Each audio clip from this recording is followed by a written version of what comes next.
أعوذ بالله من الشيطان الرجيم. بسم الله الرحمن الرحيم.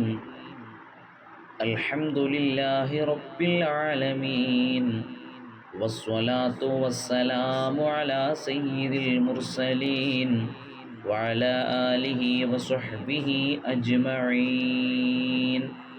أما بعد. ഫത്ഹുൽ ഖയ്യൂം class 5 4 ക്ലാസുകളിൽ നിന്നായി 12ഓളം വരികൾ നമ്മൾ ചർച്ച ചെയ്തു. ഇൽമിൻ്റെ മഹത്വവും അത് കരസ്ഥമാക്കുമ്പോൾ പാലിക്കേണ്ട മര്യാദകളുമാണ് നമ്മൾ ചർച്ച ചെയ്തുകൊണ്ടിരിക്കുന്നത്. ഇന്ന് 13ാമത്തെ ബൈത്തിലേക്ക് പോവുകയാണ്. ബിസ്മില്ലാഹിർ റഹ്മാനിർ റഹീം. വജിദ്ദ ഫീ ത്വീലാബി ജിദ്ദൻ അയ്യജിദ് വഖീല ഫിൽ മതുലാബി മൻ ജദ്ദ വജദ് വസുബിർ അലാ മറാറത്തിൻ ദുല്ലി വമൻ മാ ഖദ് ഉസീബ മിൻ മസ്വാഇബി സമൻ وجمع الفهم مع الحفظ فقد يحصل العلم بهذين فقد وجد في الطلاب جدا أي يجد وجد നീ പരിശ്രമിച്ചോ ഫിത്തുലാബി ആ ഇൽമ് നേടുന്നതായ കാര്യത്തിൽ, ഇൽമിൻ്റെ വിഷയത്തിൽ, ഇൽമ് പഠിക്കുന്നതിൽ, ഇൽമ് നേടിയെടുക്കുന്നതിൽ നീ പരിശ്രമിച്ചോ. ജിദ്ദൻ ഒരു പരിശ്രമിക്കൽ, അയ്യ ജിദ്ദിൻ പൂർണ്ണമായതായ ഒരു പരിശ്രമിക്കൽ നീ പരിശ്രമിച്ചോ. അപ്പോൾ ഇൽമ് പഠിക്കാൻ വേണ്ടി ഇൽമിൻ്റെ വഴിയിലിറങ്ങിയാൽ ആ ഇൽമ് കരസ്ഥമാക്കുന്നതിന് വേണ്ടിയുള്ളതാവണം നമ്മുടെ ചിന്തകൾ, നമ്മുടെ വാക്കുകൾ, നമ്മുടെ പ്രവൃത്തികൾ, നമ്മുടെ കണ്ണുകൾ, നമ്മുടെ കാതുകൾ, നമ്മുടെ ശരീരവും നമ്മുടെ മനസ്സുമെല്ലാം ആ ഇൽമിലേക്ക് വല്ലാതെ അടുക്കണം. അപ്പോൾ അള്ളാഹു ആ ഇൽമ് പഠിക്കാനുള്ള വഴികൾ തുറന്നു തരും, അതിനുള്ള സാഹചര്യങ്ങൾ ഒരുക്കി തരും, അതിൻ്റെ വഴികൾ എളുപ്പമാക്കി തരും. അപ്പോൾ പരിശ്രമിക്കണം.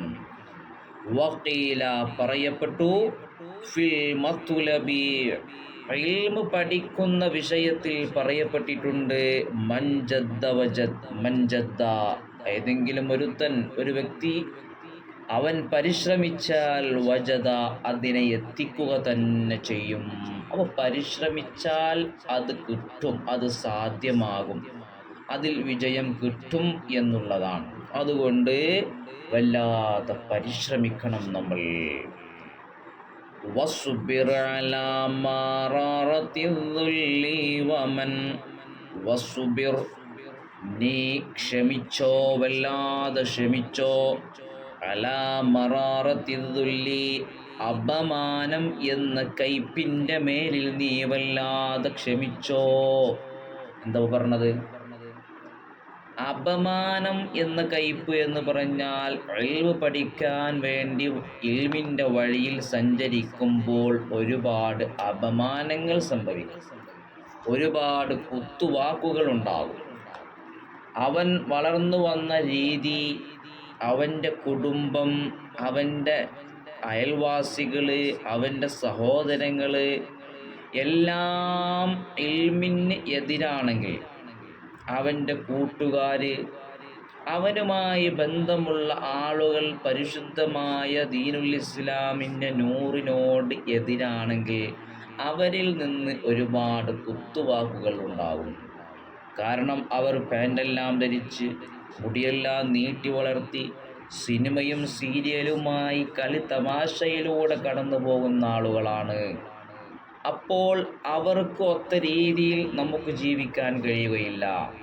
ഇൽമ് പഠിക്കുന്ന ആളുകൾ അതിൽ നിന്ന് മാറി അള്ളാഹുവിൻ്റെ മാർഗത്തിലായിരിക്കും. അവർ 5 വഖ്ത് നമസ്കരിച്ചുകൊണ്ട്, വെള്ള വസ്ത്രം ധരിച്ചുകൊണ്ട്, തൊപ്പി ധരിച്ചുകൊണ്ട് എപ്പോഴും അള്ളാഹുവിലേക്ക് അടുക്കാൻ വേണ്ടി തയ്യാറായി നിൽക്കുന്ന ആളുകളാണ്. അത് മറ്റുള്ള ആളുകൾക്ക് ചിലപ്പോൾ ഇഷ്ടപ്പെടില്ല. അവരുടെ വഴിക്ക് കിട്ടാതെ വന്നാൽ അവർ നമ്മെ കളിയാക്കും, നമ്മൾ കുത്തുവാക്കുകൾ കൊണ്ട് അപമാനിക്കും. അപ്പോൾ അതെല്ലാം ഇൽമിൻ്റെ വഴിയിൽ നീ ക്ഷമിക്കണം. വമൻ വമൻ ആരാണ് മാഖദ് ഉസീബ എത്തിക്കപ്പെടാത്തവൻ ആരാണ്, മിൻ മസ്വാഇബിസ്സമൻ കാലത്തിൽ നിന്നുള്ള നാശം എത്തിക്കപ്പെടാത്തവൻ ആരുണ്ട്. അപ്പോൾ ദുനിയവിയായ എല്ലാ കാര്യങ്ങളിലും ചിലപ്പോൾ അപമാനം ഉണ്ടായേക്കാം. അള്ളാഹുവിൻ്റെ വജ്ഹ് പ്രതീക്ഷിച്ചുകൊണ്ട് ആഖിറം വിജയിക്കണം എന്നുള്ള നീയത്തോടുകൂടി നമുക്ക് മുന്നോട്ട് പോകാൻ കഴിയണം. പിന്നെയോ വജമ്മിഉൽ ഫഹ്മ മഅൽ ഹിഫ്ളി ഫഖദ് യുഹസ്സലുൽ ഇൽമു ബിഹാദൈനി ഫഖദ്. വജമ്മിഉ നീ ഒരുമിച്ച് കൂട്ടിക്കോ, അൽ ഫഹ്മ മനസ്സിലാക്കുന്നതിനെ, മഅൽ ഹിഫ്ളി മനപ്പാടമാക്കലോടുകൂടെ. അപ്പോൾ ഒരു ഇൽമ് കിട്ടിയാൽ, ഒരു അറിവ് കിട്ടിയാൽ അതിനെ നമ്മൾ മനസ്സിലാക്കുക, അതിൽ പറഞ്ഞ കാര്യങ്ങൾ വ്യക്തമായി നമ്മൾ മനസ്സിലാക്കുക, പിന്നെ അതിനെ നമ്മൾ ഹിഫ്ളൂടും ചെയ്യുക. അപ്പോൾ പഠിക്കുന്ന കാര്യങ്ങൾ മനസ്സിലാക്കുകയും അത് മനഃപ്പാഠമാക്കാൻ കഴിയുകയും വേണം. ഫഖദ് തീർച്ചയായിട്ടും കാര്യം, യുഹസ്സലുൽ ഇൽമു ഇൽമിനെ കരസ്ഥമാക്കപ്പെടും, ബിഹാദൈനി ഈ ഫഹ്മ് കൊണ്ടും ഹിഫ്ള് കൊണ്ടും